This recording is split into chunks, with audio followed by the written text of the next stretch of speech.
Sir మీరు ఏది first attempt చేస్తారంటే చాలా మంది డిఎస్సి ఆస్పిరెంట్స్ అందరూ కూడా మేము కాంటెంట్ రాస్తాము.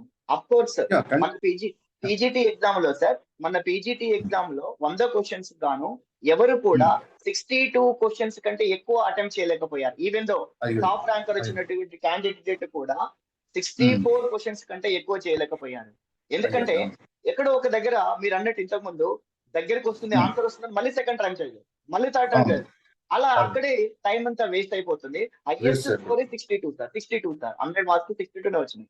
కాబట్టి నేను విద్యార్థులకు మళ్ళొకసారి చెప్తా ఉన్నాము, మీరు ఫస్ట్ మెథడాలజీ బాగా చదివారు కాబట్టి, చదివి ఉంటే అంటే అఫ్ కోర్స్ ఒకవేళ మీరు ఏం చదవలేదు ఓన్లీ కాంటెంట్ చదివారంటే కాంటెంట్ జోలికి వెళ్ళండి.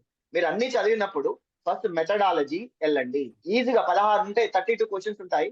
ఒక 25 మినిట్స్ టైం పెట్టేసుకోండి సార్, 25 మినిట్స్ టైం పెట్టేసుకుంటే ఈజీగా అయిపోతుంది. తర్వాత జీకే కరెంట్ అఫైర్స్, తర్వాత పర్స్పెక్టివ్ ఎడ్యుకేషన్. అప్పుడు మిగిలిన టైం మీరు టైం మెయింటెనెన్స్ కనుక చేయకపోతే సక్సెస్ కారండి. చాలా మందిని అడిగితే ఏదో ఒకటి చేసుకుంటా పోతాం, అట్లా కాదండి, కుదరదండి.